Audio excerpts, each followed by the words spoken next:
सो hey everyone, आप लोगों का बहुत बहुत स्वागत है आपके अपने यूट्यूब चैनल स्टडी पॉइंट रहा में। तो गाइज आप लोगों के लिए मैं रेलवे एनटीपीसी का रिवीजन क्लास लेकर आई हूँ गाइज, जो आप सभी स्टूडेंट के लिए बहुत ज़्यादा इंपॉर्टेंट होने वाला है। तो जैसा कि स्टूडेंट मैं आप सभी से हर वीडियोस में यही कहती हूँ कि जो है जितना पढ़ते हैं वो इंपॉर्टेंट होता है, लेकिन मोस्ट इंपॉर्टेंट चीज़ होता है रिविजन। ठीक है, तो रिविजन बहुत इंपॉर्टेंट होता है। किसी भी एग्जाम में सिलेक्शन लेने के लिए रिविजन करना बहुत ज़रूरी होता है। जितना ज़्यादा आप चीज़ों का रिविजन किए रहेंगे, आपकी चीज़ें उतना ही ज़्यादा क्लियर आउट रहेगी, और जब आप एग्ज़ाम देंगे तो वो आपके लिए इंपॉर्टेंट हो जाता है कि वो सारी चीज़ें क्लियर आउट रहेगी और आप उसका आंसर कर पाते हैं। ठीक है, तो रिवीजन करने से आप एक बार रिवीजन करिए, कोई भी चीज़ आप नोट करिए एंड उसको 2 से 3 बार आप उसे पढ़िए, वो चीज़ें आपकी कितना ज़्यादा क्लियर आउट होती है। और जो वही चीज़ को आप एक बार नोट करिए और एक बार पढ़िए, उसका उतना बेनिफिट नहीं होता है। तो इसलिए रिवीजन बहुत इंपॉर्टेंट चीज़ होती है।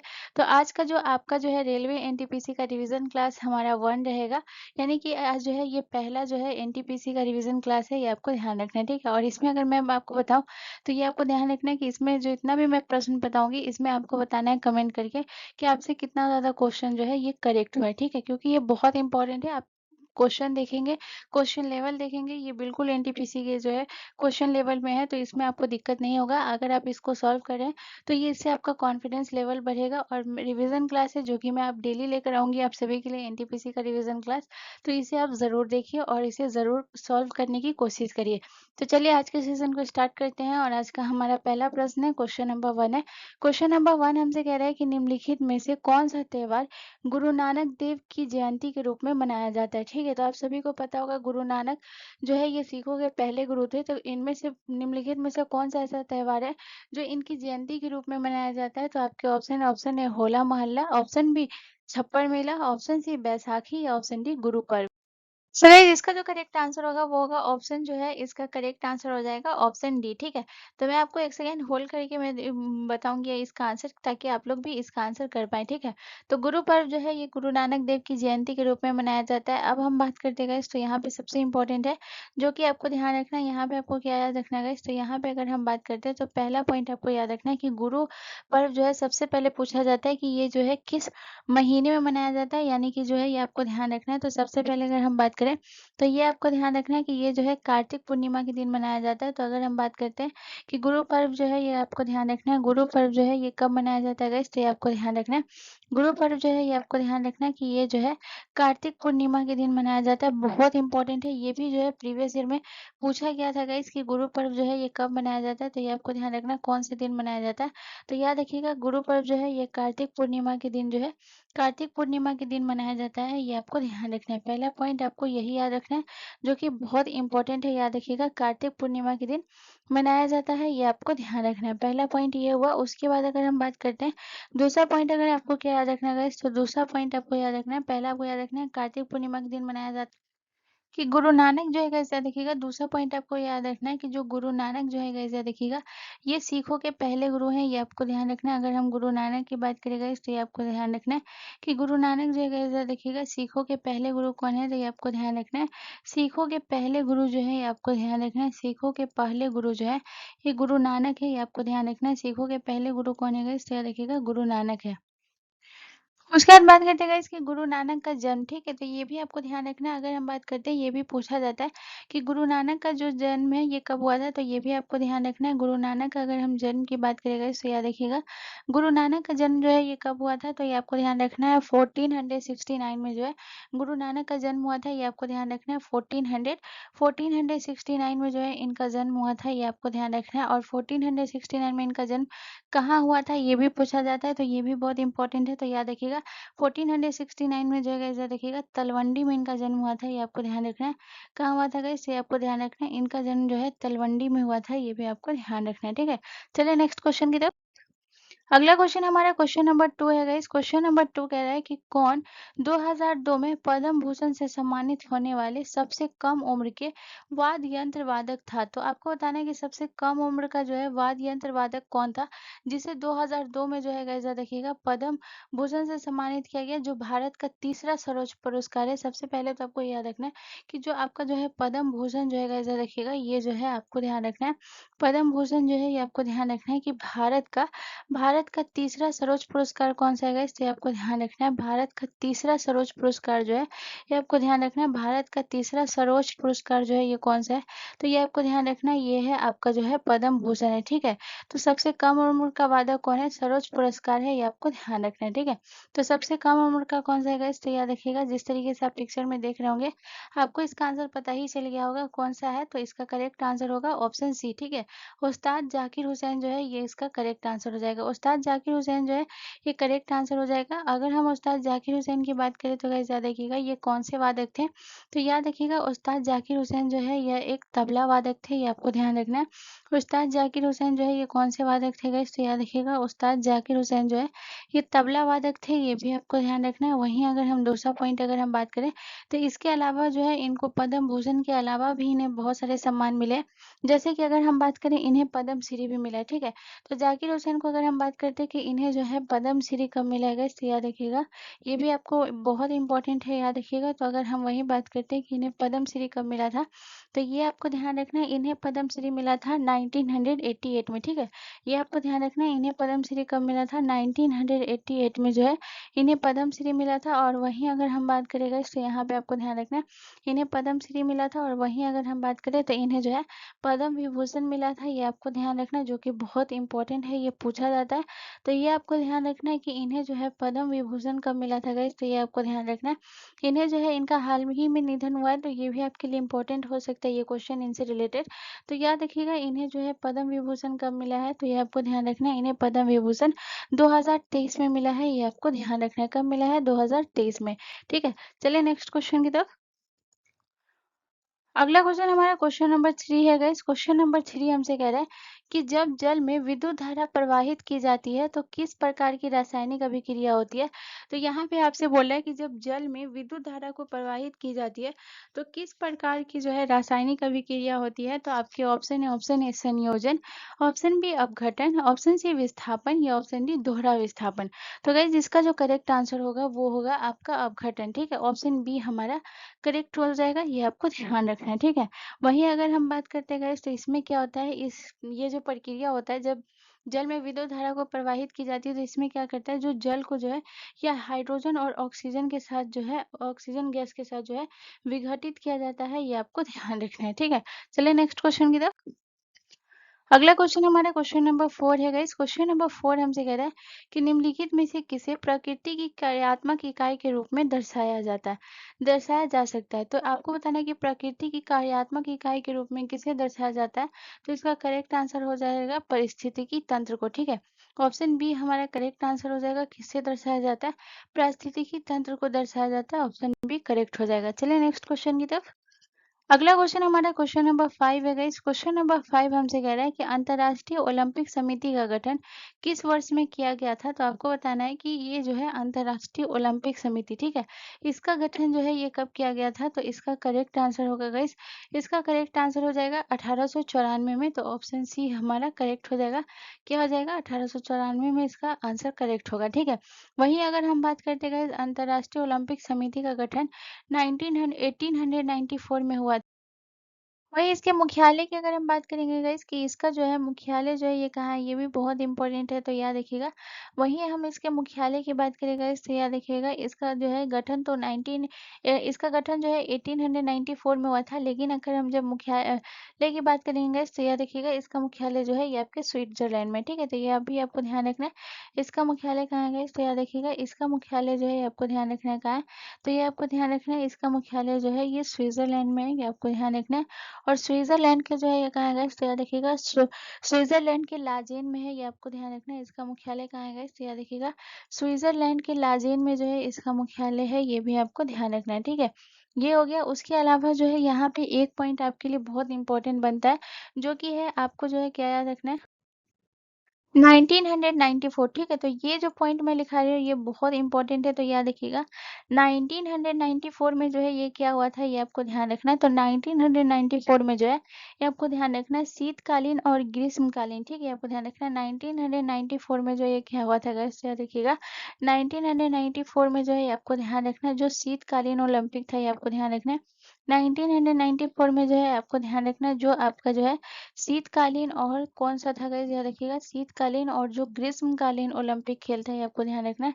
शीतकालीन और जो है आपका दूसरा कौन-सा था गाइस, याद रखिएगा। दूसरा जो था ये आपका ग्रीष्मकालीन था, ठीक है? आपको ध्यान रखना है दूसरा आपका कौन-सा था, शीतकालीन और ग्रीष्मकालीन ओलंपिक खेल का जो है आयोजन कब हुआ था गाइस, तो याद रखिएगा। शीतकालीन और ग्रीष्मकालीन जो है ये खेलों का आयोजन जो है अलग-अलग हुआ था, ये आपको ध्यान रखना है। खेलों का आयोजन जो है अलग-अलग कब हुआ था गाइस, तो ये भी पूछा जाता है, बहुत-बहुत इम्पोर्टेंट है, याद रखिएगा कि ओलंपिक खेल के जो है शीतकालीन और ग्रीष्मकालीन खेलों का अलग-अलग आयोजन जो है ये कब हुआ था गाइस, तो याद रखिएगा अलग-अलग आयोजन जो है ये आपका 1994 में हुआ था, अलग-अलग आयोजन हुआ था, ये आपको ध्यान रखना है, ठीक है? चलिए नेक्स्ट क्वेश्चन की तरफ। अगला क्वेश्चन हमारा क्वेश्चन नंबर 6 है गाइस। क्वेश्चन नंबर 6 हमसे कह रहा है कि कोशिका में राइबोसोम की अनुपस्थिति में कौन सा कार्य संपादित नहीं होगा। यानी कि अगर कोशिका में राइबोसोम अगर अनुपस्थित होगा तो कौन सा कार्य जो है ये नहीं हो पाएगा। तो आपके ऑप्शन है, ऑप्शन ए श्वसन, ऑप्शन बी उत्सर्जन, ऑप्शन सी कार्बोहाइड्रेट संश्लेषण या ऑप्शन डी प्रोटीन संश्लेषण। तो गाइस इसका जो करेक्ट आंसर होगा वो होगा option D is the correct answer. Protein संश्लेषण नहीं होगा, ये आपको ध्यान रखना है, ठीक है। वहीं अगर हम बात करते हैं गाइस राइबोसोम के बारे में, तो सबसे पहले अगर हम राइबोसोम की बात करें तो यहाँ पे जो है राइबोसोम की जो है हम खोज के बारे में बात करेंगे कि राइबोसोम की खोज जो है ये कब और किसने की थी गाइस, ये आपको ध्यान रखना है। राइबोसोम की खोज जो है गाइस याद रखिएगा प्लाडे ने की थी, ये आपको ध्यान रखना है। राइबोसोम की खोज जो है ये किसने की थी गाइस, तो ये आपको ध्यान रखना है प्लाडे ने की थी। और वहीं अगर हम बात करें राइबोसोम की खोज प्लाडे ने जो है ये कब की थी गाइस, तो ये भी आपको ध्यान रखना है 1955 में किया था, ये भी आपको ध्यान रखना है। ये कब किया था गाइस, याद रखिएगा 1955 में जो है इसकी खोज की थी, ये भी आपको ध्यान रखना है, ठीक है। और इसके लिए जो है गाइस याद रखिएगा प्लाडो को जो है गाइस याद रखिएगा इसी के लिए नोबेल पुरस्कार से भी सम्मानित किया गया, ये आपको ध्यान रखना है। प्लाडे को जो है गाइस याद रखिएगा इसलिए जो है इसे नोबेल पुरस्कार से सम्मानित किया गया, प्लाडे को नोबेल पुरस्कार से सम्मानित किया गया। वहीं अगर हम बात करते हैं कि नोबेल पुरस्कार से सम्मानित कब किया गया गाइस, ये भी आपको ध्यान रखना है। तो नोबेल पुरस्कार से इन्हें जो सम्मानित किया गया था गाइस, ये आपको ध्यान रखना है। तो इन्हें कब किया गया था, मेडिसिन के क्षेत्र में सम्मानित किया गया था। तो नोबेल पुरस्कार से सम्मानित किया गया, न सम्मानित किया गया, कब किया गया, ये आपको ध्यान रखना है। ये किया गया 1974 में, ठीक है।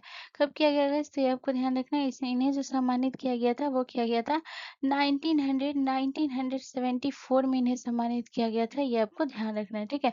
ये बहुत इंपॉर्टेंट है, ये आप ध्यान रखिएगा। वहीं अगर हम बात करें तो राइबोसोम की जो है गाइस याद रखिएगा दूसरा पॉइंट अगर हम बात करते हैं तो यहाँ पे आपको याद रखना है कि जो है हम राइबोसोम के जो है कार्य के बारे में बात करेंगे। तो अगर हम इसके कार्य के बारे में बात करें तो ये क्या करता है, ये आरएनए और प्रोटीन के राइबोसोम जो है ये किसके बने होते हैं। तो यहाँ पे जो हम किसके बारे में बात करेंगे गाइस, यहाँ पे जो है हम राइबोसोम के बारे में बात करेंगे, ये आपको ध्यान रखना है। यहाँ पे हम किसके बारे में बात करेंगे, राइबोसोम की। तो राइबोसोम जो है गाइस याद रखिएगा राइबोसोम जो है आरएनए और प्रोटीन के बने होते हैं, ये आपको ध्यान रखना है। राइबोसोम जो है गाइस याद रखिएगा आरएनए और जो है ये किसके बने होते हैं गाइस, तो याद रखिएगा राइबोसोम जो है ये आरएनए और जो है ये किसके बने होते हैं गाइस, याद देखिएगा राइबोसोम जो है ये आरएनए और प्रोटीन के बने होते हैं, ये आपको ध्यान रखना है। आरएनए और प्रोटीन के बने होते हैं, ये भी आपको ध्यान रखना है, ठीक है।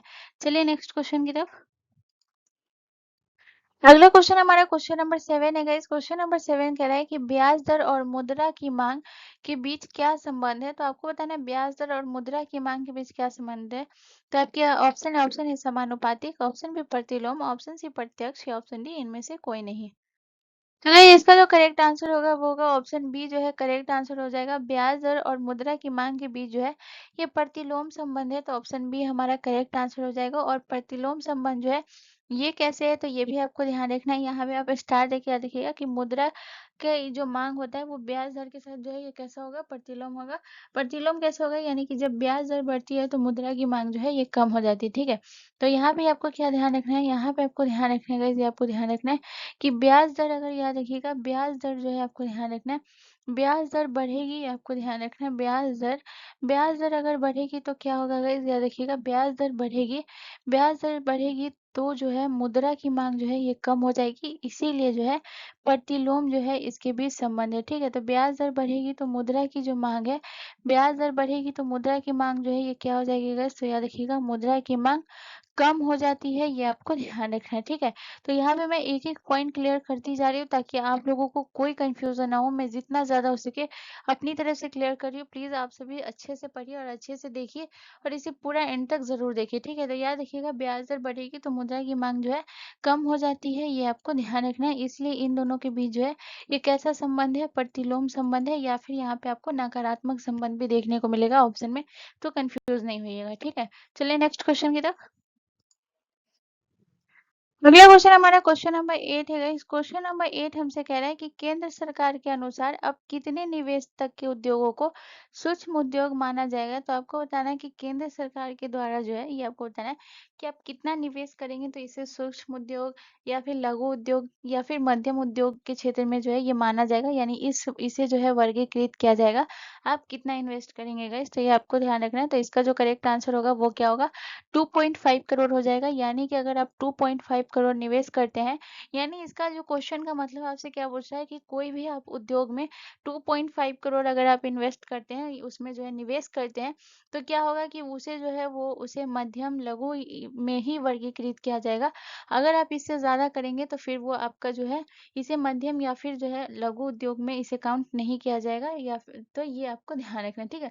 यानी कि जो छोटा-मोटा उद्योग होता है इसके लिए आपको 2.5 करोड़ पहले पिछले की अगर हम बात करें तो 2024 तक जो है वो 1 करोड़ तक के 1 करोड़ के निवेश तक को जो है इधर देखिएगा, 1 करोड़ के निवेश तक का जो है ये था क्या था, 1 करोड़ के निवेश तक का ही ये था कि आप उसे सूक्ष्म या फिर लघु उद्योग के कैटेगरी में उसे रखा जाता था, लेकिन अब इसे बढ़ा दिया गया है और ये हो गया है 2.5 करोड़, ठीक है? चलिए नेक्स्ट क्वेश्चन की तरफ। अगला क्वेश्चन हमारा क्वेश्चन नंबर 9 है गाइस। क्वेश्चन नंबर 9 हमसे कह रहा है कि समतल मैदान मुख्य रूप से किससे बना है? तो आपके ऑप्शन है, ऑप्शन ए जलोढ़ मिट्टी से, ऑप्शन बी रेत से, ऑप्शन सी लावा से या ऑप्शन डी चट्टाने से। तो गाइस इसका जो करेक्ट आंसर होगा वो होगा option A is the correct answer. जलोढ़ मिट्टी से बना है समतल मैदान है। अगर हम बात करें तो समतल मैदान का अगर आपसे पूछा जाए कि उदाहरण क्या है, समतल मैदान का अगर आपको बोला जाए कि एक उदाहरण दो कि समतल मैदान कौन सा है, तो ये आपको ध्यान रखना है। समतल मैदान का जो सबसे बड़ा उदाहरण है वो कौन सा है गाइस, तो ये देखिएगा, गंगा का मैदान और जो है ब्रह्मपुत्र का मैदान, ठीक है? आपको ध्यान रखना है। तो समतल मैदान का उदाहरण जो है ये कौन सा है गाइस, तो ये आपको ध्यान रखना है। यहाँ आपको बहुत सारा जलोढ़ मिट्टी पाया जाता है, तो ये आपको ध्यान रखना है। तो समतल मैदान का उदाहरण क्या हो गया, गंगा का मैदान, और दूसरा जो है गंगा का मैदान हो गया। दूसरा जो है ये कौन सा हो गया गाइस, ये आपको ध्यान रखना है। दूसरा जो हो गया ये आपका जो है ब्रह्मपुत्र का मैदान। दूसरा जो है ये आपका कौन सा हो गया, दूसरा जो हो गया गाइस ये आपको ध्यान रखना है ब्रह्मपुत्र का मैदान, ठीक है? ये उसका उदाहरण है। तो एक उदाहरण भी पूछा जाता है ज़्यादा अधिकतर तो ये आपको ध्यान रखना है, ठीक है? चलिए नेक्स्ट क्वेश्चन की तरफ। अगला क्वेश्चन हमारा क्वेश्चन नंबर 10 है गाइस। क्वेश्चन नंबर 10 हमसे कह रहा है कि कौन सी पंचवर्षीय योजना मुख्य रूप से गरीबी हटाओ पहल पर केंद्रित थी, ठीक है? तो आपको बताना है कि कौन सी पंचवर्षीय योजना में जो है गरीबी हटाओ का जो है ये जो है आपको ध्यान रखना नारा दिया गया था। तो आपके ऑप्शन है चौथी पंचवर्षीय योजना में, ऑप्शन बी पांचवी पंचवर्षीय योजना में, ऑप्शन डी सी तीसरी पंचवर्षीय योजना में या ऑप्शन डी छठी पंचवर्षीय योजना में। तो ये बहुत इंपॉर्टेंट है, तो याद रखिएगा। इसका जो करेक्ट आंसर होगा वो होगा ऑप्शन बी जो है करेक्ट आंसर हो जाएगा।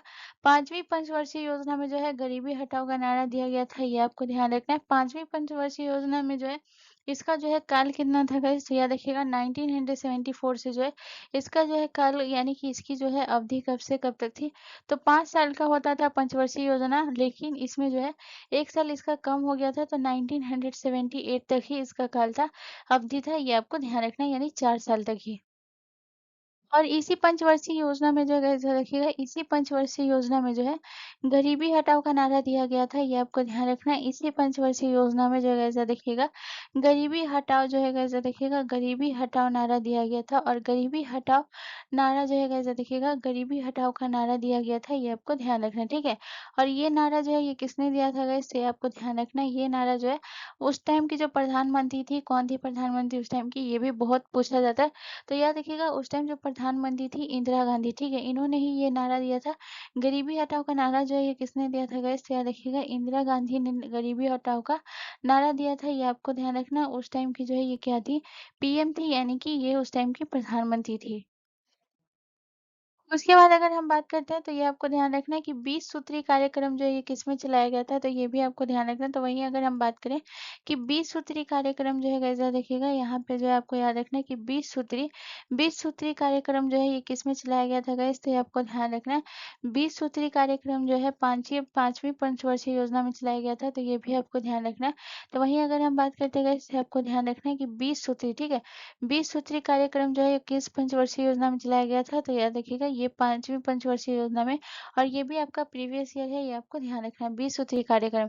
और वहीं अगर हम बात करेंगे तो ये आपको ध्यान रखना है कि पांचवी पंचवर्षीय योजना का अगर उद्देश्य पूछा जाए कि इसका जो है उद्देश्य क्या था, हर पंचवर्षीय योजना का उद्देश्य था, ये आपको ध्यान रखना है। तो जैसे कि दूसरा जो पंचवर्षीय योजना था जिसमें उद्योग जो है इसका सबसे बड़ा उद्देश्य था औद्योगिक क्षेत्र को बढ़ावा देना, तो वैसे ही पांचवी पंचवर्षीय योजना से पूछ रहा है कि इसका उद्देश्य क्या था, तो इसका उद्देश्य था गरीबी उन्मूलन। पहला जो है ये आपको ध्यान रखना है, इसमें जो है क्या क्या उद्देश्य था पांचवी पंचवर्षीय योजना में, तो पांचवी पंचवर्षीय योजना में था, ये जो आपको ध्यान रखना है पांचवी पंचवर्षीय योजना में था जो कि था आपका गरीबी उन्मूलन, ये आपको ध्यान रखना है। पांचवी पंचवर्षीय योजना में था जो कि आपको ध्यान रखना है गरीबी उन्मूलन। उसके अलावा अगर हम बात करें तो सृजन था, गरीबी उन्मूलन और सृजन था, और उसके बाद अगर हम बात करें तो आत्मनिर्भरता था, ठीक है, गरीबी उन्मूलन और था दूसरा क्या था गाइस, तो याद रखिएगा आत्मनिर्भरता था, ये आपको ध्यान रखना है, ठीक है, आत्मनिर्भरता था, ये आपको ध्यान रखना है, ठीक है। चलिए नेक्स्ट क्वेश्चन की तरफ। अगला क्वेश्चन हमारा क्वेश्चन नंबर 11 है गाइस। क्वेश्चन नंबर 11 हमसे कह रहा है कि मस्तिष्क के मुख्यतः कितने भाग होते हैं, तो आपके ऑप्शन है 5, ऑप्शन बी 3, ऑप्शन सी 2 या ऑप्शन डी 7। तो गाइस इसका जो करेक्ट आंसर होगा वो होगा option B is the correct answer. मस्तिष्क के जो है ये कितने भाग होते हैं, 3 भाग होते हैं। वहीं अगर हम बात करें मस्तिष्क के, अगर हम बात करते हैं कि 3 भाग कौन कौन से होते हैं, तो सबसे पहला भाग जो होता है वो कौन सा होता है, पहला भाग जो है ये कौन सा होता है गाइस, याद रखिएगा प्रमस्तिष्क होता है। पहला भाग जो है ये कौन सा होता है गाइस, तो ये आपको ध्यान रखना है, पहला भाग जो होता है ये आपका प्रमस्तिष्क होता है, ये आपको ध्यान रखना है। वहीं अगर हम दूसरा बात करें, दूसरा जो है ये आपका कौन सा होता है, दूसरा जो होता है ये आपका मध्य मस्तिष्क होता है, ये आपको ध्यान रखना है। दूसरा जो है ये आपका कौन सा होता है गाइस, तो याद रखिएगा दूसरा जो है गाइस याद रखिएगा ये आपका जो है मध्य मस्तिष्क होता है, ये आपको ध्यान रखना है। दूसरा जो है ये आपका मध्य मस्तिष्क होता है, ठीक है। और वहीं अगर हम तीसरा बात करें, तीसरा जो है ये आपका कौन सा होता है, तीसरा जो होता है ये आपका पृष्ठ तनाव होता है, ये आपको ध्यान रखना है। तीसरा जो है ये आपका कौन सा होता है गाइस, तो ये आपको ध्यान रखना है, तीसरा जो है ये आपका पृष्ठ तनाव होता है, ये आपको ध्यान रखना है। सॉरी, तनाव मैं बोल रही हूँ, तीसरा जो होता है ये आपका पृष्ठ मस्तिष्क होता है, ये आपको ध्यान रखना है। तीसरा जो है ये आपका क्या क्या होता है गाइस, तो याद रखिएगा तीसरा जो है ये आपका पृष्ठ मस्तिष्क होता है, ये आपको ध्यान रखना है। मेरे को सरफेस टेंशन याद आ गया था, ये आपको ध्यान रखना है। तो तीसरा जो है ये क्या होता है, पृष्ठ मस्तिष्क होता है, ये आपको ध्यान रखना है। पृष्ठ मस्तिष्क मतलब यानी कि इसे हम क्या कहते हैं, तो अगर हम इंग्लिश में बात करें तो ये आपको ध्यान रखना है, इसे हम हिंड ब्रेन कहते हैं, ठीक है। इसे हम क्या कहते हैं, इसे आपको ध्यान रखना है, इसे हम हिंड ब्रेन कहते हैं, ये आपको ध्यान रखना। और मध्य मस्तिष्क को जो है ये क्या कहते हैं, इसे हम मिड ब्रेन कहते हैं, ये आपको ध्यान रखना है। इसे हम क्या कहते हैं, इसे हम मिड ब्रेन कहते हैं। और याद रखिएगा जो हमारा प्रमस्तिष्क होता है उसे हम क्या कहते हैं, इसे हम फोर हेड कहते, फोर ब्रेन कहते हैं, ये आपको ध्यान रखना है। इसे हम क्या कहते हैं, इसे हम फोर ब्रेन कहते हैं, ये आपको ध्यान रखना है, ठीक है। तो ये हो गया मस्तिष्क के भाग, ठीक है। चलिए नेक्स्ट क्वेश्चन की तरफ। अगला क्वेश्चन हमारा क्वेश्चन नंबर 12 है गाइस। क्वेश्चन नंबर 12 कह रहा है कि भारतीय रेलवे बोर्ड अधिनियम किस वर्ष पास हुआ था, तो आपके ऑप्शन है 1900 में, ऑप्शन बी 1803 में, ऑप्शन सी 1905 में, या ऑप्शन डी 1830 में। तो गाइज इसका जो करेक्ट आंसर होगा वो होगा option C is the correct answer. वहीं अगर हम बात करें गाइज तो याद रखिएगा इसका जो है, अगर हम बात करते हैं सबसे पहला पॉइंट कि भारतीय रेलवे बोर्ड अधिनियम जो है 1905 में हुआ था, लेकिन अगर हम बात करें कि इसका मुख्यालय जो है ये कहाँ है गाइज, याद नई दिल्ली है, तो ये आपको ध्यान रखना। वहीं अगर हम बात करते हैं कि इसका जो है गाइस याद रखिएगा, इसका जो है मुख्यालय कहाँ है गाइस, ये आपको ध्यान रखना है। तो वहीं अगर हम बात करते हैं कि इसका जो मुख्यालय गाइस, ये आपको ध्यान रखना है, इसका मुख्यालय कहाँ है गाइस, तो याद रखिएगा इसका मुख्यालय जो है ये आपके नई दिल्ली में है, ये आपको ध्यान रखना है। इसका मुख्यालय जो है ये कहाँ है गाइस, तो ये आपको ध्यान रखना है, इसका मुख्यालय जो है ये नई दिल्ली में है, ये आपको ध्यान रखना है, ठीक है।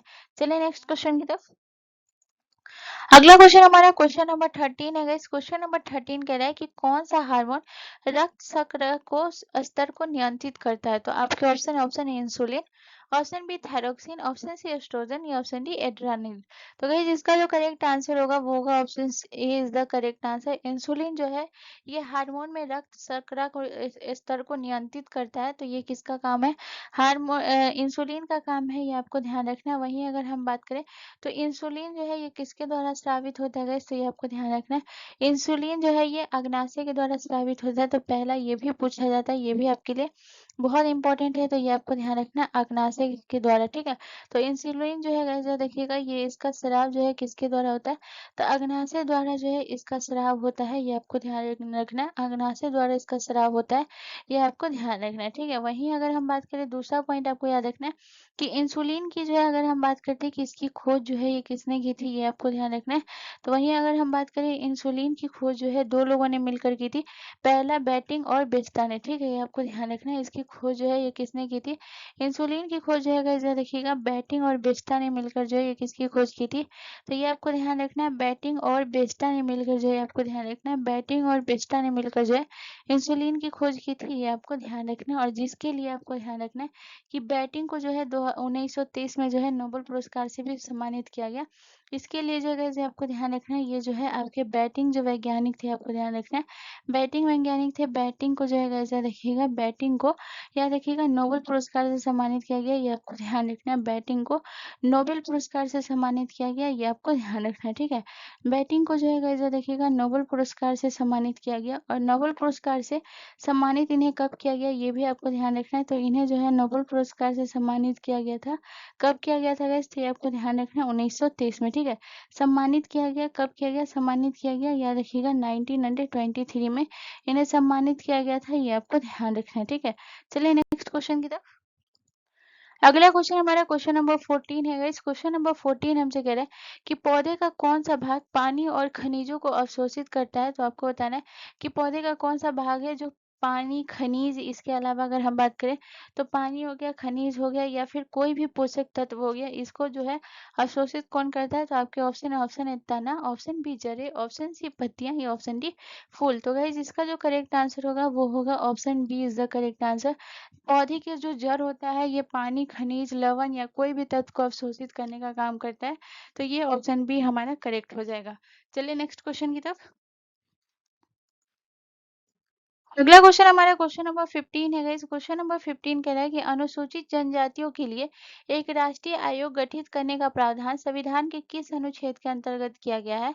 तो अनुसूचित जनजातियों के लिए जो है कौन सा आयोग गाइस? तो ये आपको ध्यान रखना है, अनुसूचित जनजातियों के लिए जो है क्या बोल रहा है? राष्ट्रीय आयोग जो गठित करने का प्रावधान है ये संविधान के किस अनुच्छेद में है? तो इसका करेक्ट आंसर कौन सा हो जाएगा? तो ऑप्शन बी जो है करेक्ट हो जाएगा, अनुच्छेद 338 के कम में है। तो ऑप्शन बी हमारा करेक्ट हो जाएगा। अगर अनुच्छेद 338 करेंगे तो ये रॉन्ग हो जाएगा। अनुच्छेद 338 के कम में है, ये आपको ध्यान रखना है, ठीक है। चलिए नेक्स्ट क्वेश्चन की तरफ। अगला क्वेश्चन हमारा क्वेश्चन नंबर 16 है गाइस। क्वेश्चन नंबर 16 कह रहा है कि उत्तर भारत का पहला परमाणु ऊर्जा संयंत्र कहाँ स्थापित किया जाएगा? तो आपके ऑप्शन है गोरखपुर में, ऑप्शन बी श्रीनगर में, ऑप्शन सी पंचकुला में या ऑप्शन डी लखीमपुर खीरी में। तो गाइस इसका जो करेक्ट आंसर होगा वो हो जाएगा ऑप्शन ए जो है करेक्ट हो जाएगा। ये जो है हरियाणा में हरियाणा के जो है गोरखपुर में, ठीक है। तो गोरखपुर आपका कहाँ है गाइस? तो याद रखिएगा गोरखपुर जो है ये आपके हरियाणा में है। ये आपको ध्यान रखना है, गोरखपुर जो है आपके कहाँ है गाइस? याद रखिएगा हरियाणा में, ठीक है। चलिए नेक्स्ट क्वेश्चन की तरफ। अगला क्वेश्चन हमारा क्वेश्चन नंबर 17 है गाइस। क्वेश्चन नंबर 17 कह रहा है कि सबसे पहले कृषि के प्रमाण कहाँ प्राप्त हुए? तो आपको बताना है कृषि के प्रमाण जो है ये कहाँ सबसे पहले प्राप्त हुए हैं। तो आपके ऑप्शन है दैमाबाद में, ऑप्शन बी धौलावीरा में, ऑप्शन सी मेहरगढ़ में या ऑप्शन डी बुरझोम में। तो गाइस इसका जो करेक्ट आंसर होगा वो होगा option C is the correct answer. सबसे पहले कृषि के प्रमाण जो है ये मेहरगढ़ में प्राप्त हुए। तो ऑप्शन सी हमारा करेक्ट आंसर हो जाएगा। वहीं अगर हम मेहरगढ़ की बात करें गाइस तो यह देखिएगा यहाँ जो है गेहूँ और जो है जौ के साक्ष्य भी मिले। तो सबसे पहले अगर हम बात करें तो गेहूँ के बारे में, तो याद रखिएगा यहाँ से जो है यह भी आपको ध्यान रखना है कि यहाँ से जो आपको ध्यान रखना है कि गेहूँ की जो है वो 3 किस्में मिले। ये आपको ध्यान रखना है, गेहूँ के जो है 3 किस्मों के साक्ष्य मिले। ये आपको ध्यान रखना है, गेहूँ के 3 किस्मों के साक्ष्य मिले हैं। ये आपको ध्यान रखना है, गेहूँ के 3 किस्म और याद रखिएगा जौ के जो है ये आपको ध्यान रखना है। गेहूँ के 3 किस्म और याद रखिएगा और जो है ये आपको ध्यान रखना है जौ के जो है ये आपको ध्यान रखना है। जौ के 2 किस्म मिले हैं, ये आपको ध्यान रखना है। गेहूँ के 3 किस्म और जौ के 2 किस्म के साक्ष्य मिले हैं, ये आपको ध्यान रखना है। 2 किस्म के साक्ष्य मिले हैं और ये कहाँ से मिलेगा इसे याद रखिएगा, ये मेहरगढ़ से मिले हैं, ये आपको ध्यान रखना है। 2 किस्म के साक्ष्य मिले हैं, ये आपको ध्यान रखना है और ये कहाँ से, मेहरगढ़ से मिले हैं, ये आपको ध्यान रखना है, ठीक है। चलिए नेक्स्ट क्वेश्चन की तरफ। अगला क्वेश्चन हमारा क्वेश्चन नंबर 18 है गाइस। क्वेश्चन नंबर 18 कह रहा है कि बाल विवाह निषेध अधिनियम कब अधिनियमित हुआ था? तो आपके ऑप्शन है 2005 में, ऑप्शन बी 2013 में, ऑप्शन सी 1993 में या ऑप्शन डी 2006 में। तो गाइस इसका जो करेक्ट आंसर होगा वो होगा option D is the correct answer. 2006 में जो है बाल विवाह निषेध अधिनियम जो है अधिनियमित किया गया था। वही बात करें कि जहाँ लड़का का जो है उम्र वो 21 साल और लड़की का 18 साल से कम नहीं होना चाहिए विवाह के लिए, यानी कि कानूनी तौर पे इन्हें मान्यता तभी मिलेगी जब लड़का का उम्र 21 साल और लड़की का उम्र 18 साल होगा, तभी ये विवाह कर सकते हैं, ठीक है। वहीं अगर हम बात करें तो आपको बता दें 2005 में जो है कौन सा अधिनियम पारित हुआ था। तो वहीं अगर हम बात करते हैं तो ये आपको ध्यान रखना है 2005 में जो है ये आपका सूचना का अधिकार जो अधिनियम जो है ये आपको ध्यान रखना है। सूचना का अधिकार अधिनियम जो है ये कब पारित हुआ था, इससे आपको ध्यान रखना है। सूचना का अधिकार अधिनियम जो है ये कब पारित हुआ था, इससे आपको ध्यान रखना है। ये हुआ था आपका 2005 में, ये आपको ध्यान रखना है सूचना का अधिकार अधिनियम। वहीं अगर हम बात करेंगे इससे याद रखिएगा, दूसरा पॉइंट अगर हम बात करें तो ये आपको ध्यान रखना है 2013 में कौन सा अधिनियम को पारित किया गया था, इससे आपको ध्यान रखना है। 2013 में जो किया गया था वो राष्ट्रीय खाद्य सुरक्षा अधिनियम, ठीक है। राष्ट्रीय खाद्य सुरक्षा अधिनियम जो है ये कब पारित किया गया था, इससे आपको ध्यान रखना है। राष्ट्रीय खाद्य सुरक्षा अधिनियम, ठीक है, आपको ध्यान रखना है। राष्ट्रीय खाद्य सुरक्षा अधिनियम जो है ये कब पारित हुआ था, इससे आपको ध्यान रखना है। राष्ट्रीय खाद्य सुरक्षा अधिनियम जो है 2013 में पारित हुआ था। और वहीं अगर हम बात करें 1993 की, 1993 में जो है गाइस याद रखिएगा मानव अधिकार संरक्षण अधिनियम जो है ये कब पारित हुआ था गाइस, इससे आपको ध्यान रखना है। वहीं अगर हम 1993 की बात करें गाइस तो याद रखिएगा मानव अधिकार, ठीक है, आपको ध्यान रखना है। 1993 की अगर हम बात करें ये भी बहुत इंपॉर्टेंट है, याद रखिएगा मानव अधिकार संरक्षण अधिनियम जो है ये कब पारित हुआ था गाइस, तो आपको ध्यान रखना है। मानव अधिकार संरक्षण अधिनियम जो है गाइस ये देखिएगा ये आपका 1993 में पारित हुआ था, ये आपको ध्यान रखना है। संरक्षण अधिनियम पारित हुआ था, ठीक है, अधिनियम पारित हुआ था, ये आपको ध्यान रखना है, ठीक है। चलिए नेक्स्ट क्वेश्चन की तरफ। अगला क्वेश्चन हमारा क्वेश्चन नंबर 19 है गाइस। क्वेश्चन नंबर 19 हमसे कह रहा है कि निम्नलिखित में से कौन सा एक अनुवांशिक विकार है। तो अनुवांशिक विकार कौन सा है, यानी कि अनुवांशिक कौन सा है। तो आपके option A malaria, option B तपेदिक, ऑप्शन सी हीमोफीलिया या ऑप्शन डी डेंगू। तो गाइस इसका जो करेक्ट आंसर होगा वो होगा option C is the correct answer, haemophilia है। ये पीढ़ी दर है, इसी वजह से इन्हें अनुवांशिक कहा गया। ये जो हीमोफीलिया होता है ये जो होता है ये होता है, आपको ध्यान रखना है। हीमोफीलिया जो है ये कैसा रोग है, तो ये आपको ध्यान रखना है पीढ़ी दर पीढ़ी रोग होता है, ये आपको ध्यान रखना है। हीमोफीलिया जो ये कैसा रोग होता है, पीढ़ी दर पीढ़ी रोग होता है, ये आपको ध्यान रखना है। पीढ़ी दर पीढ़ी रोग है, यानी कि किसी किसी को उसके माँ बाप के इससे भी डीएनए के थ्रू जो है ये आपको ध्यान रखना है हीमोफीलिया रोग होता है, इसीलिए इसे पीढ़ी दर पीढ़ी रोग भी कहा गया है, ठीक है। चलिए नेक्स्ट क्वेश्चन की तरफ। अगला क्वेश्चन हमारा क्वेश्चन नंबर 20 है गाइस। क्वेश्चन नंबर 20 हमसे कह रहा है कि हिक्की पिक्की जनजाति मुख्य रूप से किस राज्य में पाई जाती है। तो आपके ऑप्शन है असम में, ऑप्शन बी कर्नाटक में, ऑप्शन सी तमिलनाडु में या ऑप्शन डी ओडिशा में। तो गाइस इसका जो करेक्ट आंसर होगा वो होगा ये जो है कर्नाटक में पाई जाती है हिक्की पिक्की जनजाति, ये आपको ध्यान रखना है। वहीं अगर हम हिक्की पिक्की जनजाति की अगर हम बात करेंगे इससे याद रखिएगा ये आपको ध्यान रखना है। हिक्की पिक्की जनजाति जो है आपको ध्यान रखना है ये जो है 4 वंशों में बटा हुआ है। याद रखिएगा कितने वंशों में बटा हुआ है गाइस, ये आपको ध्यान रखना है। हिक्की पिक्की जनजाति जो है आपको ध्यान रखना है कितने वंशों में बटा है, तो ये आपको ध्यान रखना है हिक्की पिक्की जनजाति जो है ये आपको ध्यान रखना है 4 वंशों में बटा हुआ है, ये आपको ध्यान रखना है, ठीक है। तो अगर हम बात करते हैं कि ये जो है आपको ध्यान रखना है कि 4 वंशों में बांटा हुआ है, ये आपको ध्यान रखना है। तो अगर हम बात करें कि ये 4 वंश जो है ये कौन कौन से जिसमें हिक्की पिक्की जनजाति बटी हुई है, तो वहाँ पे जो हम बात करते हैं सबसे पहला अगर हम बात करें तो ये कौन सा है, इससे याद रखिएगा सबसे पहला है वो आपको ध्यान रखना है गुजराती ओ, ठीक है। तो पहला जो है ये कौन सा है गाइस, याद रखिएगा। पहला जो है आपको ध्यान रखना है, पहला जो है ये कौन सा है गाइस, याद रखिएगा। पहला जो है गुजराती ओ है, ये आपको ध्यान रखना है। पहला जो है ये कौन सा है, आपको ध्यान रखना है, ये आपका गुजराती ओ है। दूसरा अगर हम बात करें, दूसरा जो है ये आपका कौन सा है गाइस, ये आपको ध्यान रखना है। दूसरा जो है ये आपका काली वाला है, ये आपको ध्यान रखना है। दूसरा जो है ये आपको कौन सा है गाइस, ये आपको ध्यान रखना है। दूसरा जो है ये आपका काली वाला है। और अगर वहीं अगर हम तीसरा अगर हम बात करें, तीसरा जो है ये आपका कौन सा है गाइस, याद रखिएगा। तीसरा जो है आपका मेवाड़ा है, ये आपको ध्यान रखना है। तीसरा जो है ये आपका कौन सा है, तीसरा जो है ये आपका मेवाड़ है, ये आपको ध्यान रखना है, मेवाड़ा। और वहीं अगर हम बात करें, चौथा जो है ये 4 वंशों में बटा हुआ है, तो चौथा आपका कौन सा है, चौथा जो है ये आपका कौन सा है गाइस, याद रखिएगा। चौथा जो है आपका पनवाड़ा है, ये आपको ध्यान रखना है। चौथा जो है ये आपका कौन सा है गाइस, ये आपको ध्यान रखना है। चौथा जो है ये आपका पनवाड़ा है, ठीक है। चलिए नेक्स्ट क्वेश्चन की तरफ। अगला क्वेश्चन हमारा क्वेश्चन नंबर 21 है गाइस। क्वेश्चन नंबर 21 कह रहा है कि निम्नलिखित में से कौन सा एक प्राकृतिक फल पकाने वाला हार्मोन है। तो आपके ऑप्शन है, option A ethylene, option B auxin, option C kinetin, या ऑप्शन डी जिब्रेलिन। तो गाइस इसका जो करेक्ट आंसर होगा वो होगा आपका जो है एथिलीन, जो है करेक्ट आंसर हो जाएगा। फल पकाने वाला, प्राकृतिक फल पकाने वाला कौन सा हार्मोन है, एथिलीन है। एथिलीन जो है ये क्या होता है, जब कोशिका में जो है ये क्या करता है, बहुत सारे एंजाइम को सक्रिय करता है। जो फल पकाता है उसका रंग होता है, स्वाद या बनावट जो है इसी के कारण होता है, क्योंकि यही जो है बहुत सारे एंजाइम को सक्रिय करता है, इस वजह से, ठीक है। चलिए नेक्स्ट क्वेश्चन की तरफ। अगला क्वेश्चन हमारा क्वेश्चन नंबर 22 है गाइस। क्वेश्चन नंबर 22 कह रहे हैं हमसे कि समय मापक विज्ञान है। तो समय मापक विज्ञान कौन सा है। तो आपके ऑप्शन, ऑप्शन है horology, option B tomography, option C cosmology, या ऑप्शन डी हाइड्रोलॉजी।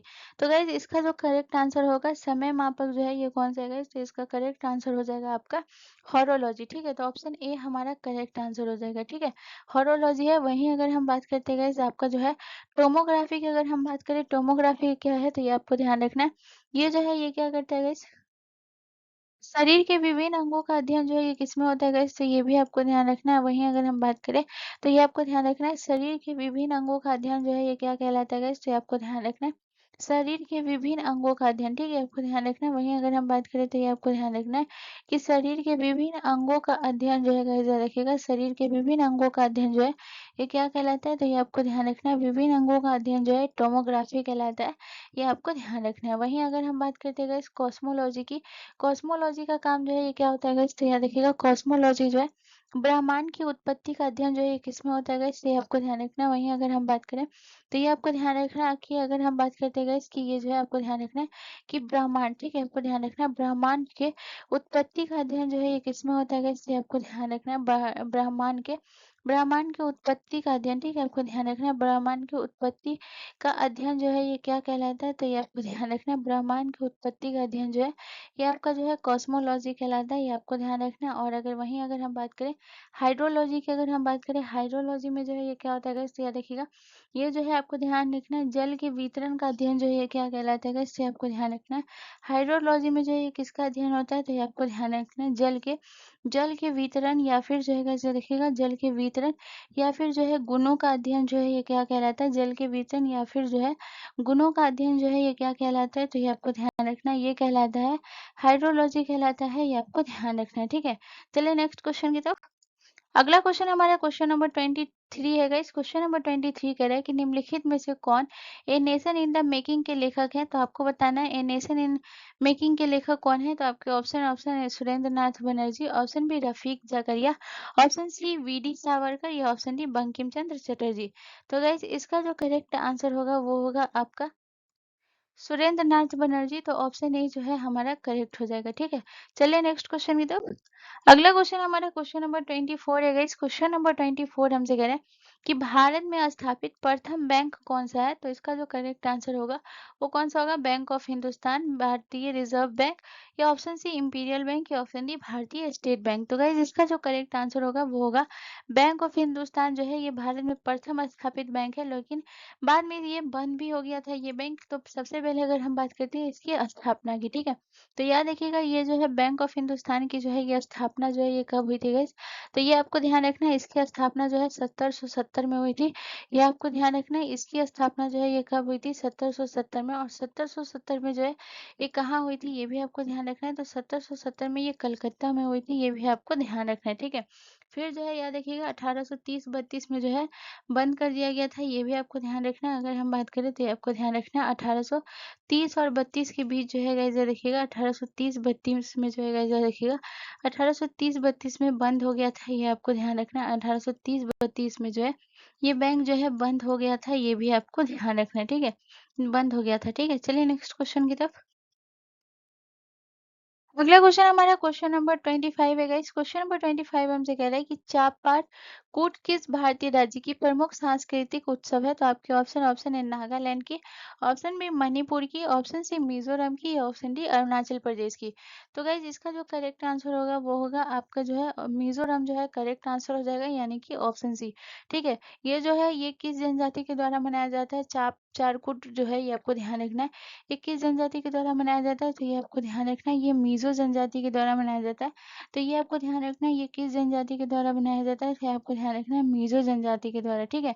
वहीं अगर हम बात करें ये कब मनाया जाता है गाइस? ये आपको ध्यान रखना है, ये जो है आपको ध्यान रखना है, हर साल जो है आपको ध्यान रखना है, ये जो उत्सव है ये कब मनाया जाता है गाइस? ये आपको ध्यान रखना है, ये हर साल मार्च के पहले सप्ताह में मनाया जाता है, ये आपको ध्यान रखना है। ये जो है कब मनाया जाता है? हर साल मार्च के पहले सप्ताह में मनाया जाता है, ये भी आपको ध्यान रखना है। ये कब मनाया जाता है? तो ये आपको ध्यान रखना है, हर साल मार्च के पहले सप्ताह में, ठीक है? आपको ध्यान रखना है, ये कब मनाया जाता है? हर साल मार्च के पहले सप्ताह में जो है ये मनाया जाता है, ये आपको ध्यान रखना है। और वहीं अगर हम बात करें तो ये जो फसल है गाइस याद रखिएगा, ये जो है फसल कटाई के बाद मनाया जाता है, ये आपको ध्यान रखना है। ये जो है उत्सव जो है ये कब मनाया जाता है गाइस? ये आपको ध्यान रखना है, ये उत्सव जो है फसल कटाई के बाद मनाया जाता है, ये आपको ध्यान रखना है। ये उत्सव जो है गाइस याद रखिएगा फसल कटाई के बाद मनाया जाता है, ये आपको ध्यान रखना है, ठीक है? चलिए नेक्स्ट क्वेश्चन की तरफ। अगला क्वेश्चन हमारा क्वेश्चन नंबर 26 है गाइस। क्वेश्चन नंबर 26 कह रहा है कि निम्नलिखित में से कौन हर्षवर्धन के शासन काल में भारत आए थे? तो हर्षवर्धन के शासन काल में भारत कौन आए थे? तो आपके ऑप्शन है Hiuen Tsang, option B Fahien, option C Ibn Battuta, या ऑप्शन डी अलबरूनी। तो गाइस इसका जो करेक्ट आंसर होगा वो होगा ऑप्शन ए जो है करेक्ट आंसर हो जाएगा। हर्षवर्धन के काल में हेनसांग जो है भारत आए थे। फाहियान जो है ये किसके शासन काल में भारत आए थे? तो फाहियान जो है गाइस याद रखिएगा चंद्रगुप्त द्वितीय के शासनकाल में आए थे, ये आपको ध्यान रखना है। फाहियान की अगर हम बात करेंगे इससे आपको ध्यान रखना है, फाहियान जो है चंद्रगुप्त द्वितीय के शासनकाल में भारत आए थे, ये आपको ध्यान रखना है। वहीं अगर हम बात करें इब्ने बतूता की अगर हम बात करेंगे इससे याद रखिएगा इब्ने बतूता जो है मोहम्मद बिन तुगलक के शासनकाल में भारत आए थे, ये आपको ध्यान रखना है। ये मोहम्मद मोहम्मद बिन तुगलक के शासनकाल में भारत आए थे, ये आपको ध्यान रखना है। इब्ने बतूता जो है मोहम्मद बिन तुगलक के जो है शासनकाल में भारत आए थे, ये आपको ध्यान रखना है। बहुत बार एग्जाम में पूछा गया। वहीं अगर हम अलबरूनी की बात करेंगे इससे आपको ध्यान रखना है, अलबरूनी जो है महमूद गजनबी के शासनकाल में आए थे भारत, ये आपको ध्यान रखना है। अलबरूनी जो है महमूद गजनबी, ठीक है? आपको ध्यान रखना है, महमूद गजनबी के शासनकाल में भारत आए थे, ये आपको ध्यान रखना है, ठीक है? अलबरूनी। चलिए नेक्स्ट क्वेश्चन की तरफ। अगला क्वेश्चन हमारा क्वेश्चन नंबर 27 है गाइस। क्वेश्चन नंबर 27 कह रहा है कि पारिस्थितिकी पिरामिड सामान्यतः कितने प्रकार के होते हैं? तो इसका जो करेक्ट आंसर होगा गाइस वो हो जाएगा आपका जो है 3 प्रकार का होता है, ठीक है? पारिस्थितिकी पिरामिड जो है ये कितने प्रकार के होते हैं? 3 प्रकार के होते हैं। पहला जो है ये कौन सा होता है? पहला अगर हम बात करें तो होता है आपका संख्या पिरामिड होता है, ये आपको ध्यान रखना है। पहला जो है आपका कौन सा होता है गाइस? ये आपको ध्यान रखना है। पहला जो होता है गाइस ये आपको ध्यान रखना है, ये जो है आपका पहला जो होता है संख्या पिरामिड होता है। वहीं अगर हम बात करें दूसरा जो है ये आपका कौन सा होता है? दूसरा जो है जैव मंडल पिरामिड होता है, ये आपको ध्यान रखना है। दूसरा जो है ये आपका कौन सा होता है गाइस? ये आपको ध्यान रखना है। दूसरा जो है ये आपका जैव मंडल पिरामिड होता है। और वहीं अगर हम बात करें तीसरा जो है ये आपका कौन सा होता है? ऊर्जा पिरामिड, ठीक है? आपको ध्यान रखना है। तीसरा जो है ये आपका कौन सा होता है गाइस? ये आपको ध्यान रखना है। तीसरा जो है आपका ऊर्जा पिरामिड होता है। चलिए नेक्स्ट क्वेश्चन की तरफ। अगला क्वेश्चन हमारा क्वेश्चन नंबर 28 है गाइस। क्वेश्चन नंबर 28 हमसे कह रहा है कि दल बदल विरोधी कानून कब पारित हुआ? तो इसका जो करेक्ट आंसर होगा वो होगा 1985 में, ठीक है? दल बदल विरोधी कानून जो है ये कब पारित हुआ था? 1985 में। और इसमें जो है 1985 में जब ये पारित हुआ था तो ये इसमें जो है 10वीं अनुसूची जोड़ी गई थी, ये भी आपको ध्यान रखना है। 1905 में जब पारित हुआ था 1985 में जब पारित हुआ था तो ये आपको ध्यान रखना है 10वीं अनुसूची में इसे जोड़ा गया था, ये आपको ध्यान रखना है। 10वीं अनुसूची जोड़ा गया था, ये आपको ध्यान रखना है, ठीक है? और 10वीं अनुसूची जब जोड़ा गया था तो जाहिर-सी बात है संविधान संशोधन हुआ होगा, तो 10वीं अनुसूची जोड़ा गया तो कौन सा संविधान संशोधन हुआ था गाइस? तो ये आपको ध्यान रखना है। 10वीं अनुसूची जब जोड़ा गया था तो ये आपको ध्यान रखना है 52वां संविधान संशोधन हुआ था, ये आपको ध्यान रखना है। कौन सा संविधान संशोधन हुआ था? तो ये आपको ध्यान रखना है 52वां संविधान संशोधन हुआ था। ये आपको ध्यान रखना है 52वां संविधान संशोधन हुआ था, ठीक है? तो ये भी बहुत इंपॉर्टेंट है, पूछा जाता है कि 52वां संविधान संशोधन के तहत जो है ये कौन-सा जोड़ा जाता है? कौन-सा जोड़ा गया था? तो ये आपको ध्यान रखना है निम्नलिखित में से, तो इसका जो करेक्ट आंसर हो जाएगा 52वां संविधान संशोधन के तहत जो है 10वीं अनुसूची को जोड़ा गया था, जो कि 1985 में हुआ था। चलिए नेक्स्ट क्वेश्चन की तरफ। अगला क्वेश्चन हमारा क्वेश्चन नंबर 29 है गाइस। क्वेश्चन नंबर 29 हमसे कह रहा है कि निम्नलिखित में से कौन सी पुस्तक विष्णु शर्मा द्वारा लिखा गया है? तो आपको बताना है कि विष्णु शर्मा के द्वारा कौन सी पुस्तक लिखी गई है? तो इसका जो करेक्ट आंसर होगा वो होगा पंचतंत्र, ठीक है? तो ऑप्शन ए जो है हमारा करेक्ट आंसर हो जाएगा। पंचतंत्र जो है विष्णु शर्मा के द्वारा लिखा हो गया था। अर्थशास्त्र की अगर हम बात करें गाइस, तो यहाँ देखिएगा कौटिल्य के द्वारा जो है, कौटिल्य के द्वारा जो है कौन सी पुस्तक लिखी गई थी गाइस, ये आपको ध्यान रखना है, कौटिल्य के द्वारा, ठीक है? कौटिल्य के द्वारा जो है ये कौन सी पुस्तक लिखी गई थी, ये आपका लिखा गया था। और सर इंडिका की अगर हम बात करें तो गाइस यहाँ देखिएगा, इंडिका जो है मेगास्थनीज ने जो है कौन सी पुस्तक लिखी थी? तो मेगास्थनीज ने जो है गाइस यहाँ देखिएगा, मेगास्थनीज, ठीक है? मेगास्थनीज ने जो है ये कौन सी पुस्तक लिखी थी? ये लिखी थी इंडिका। और वहीं अगर हम बात करें जिसमें मौर्य काल को 7 वर्गों में विभाजित किया था मेगास्थनीज की, इंडिका में। राजतरंगिणी की अगर हम बात करें तो जो है कल्हण, कल्हण ने जो है ये आपको ध्यान रखना है, कल्हण ने जो है कौन सा लिखा था गाइस, ये आपको ध्यान रखना है। कल्हण ने जो है गाइस ये देखिएगा राजतरंगिणी लिखा है, ये आपको ध्यान रखना है। चलिए नेक्स्ट क्वेश्चन की तरफ। अगला क्वेश्चन हमारा क्वेश्चन नंबर 30 है गाइस। क्वेश्चन नंबर 30 कह रहा है कि इनमें से कौन सी रीट किसी न्यायालय अथवा न्यायाधिकरण के आदेश को रद्द करने के लिए जारी की जाती है?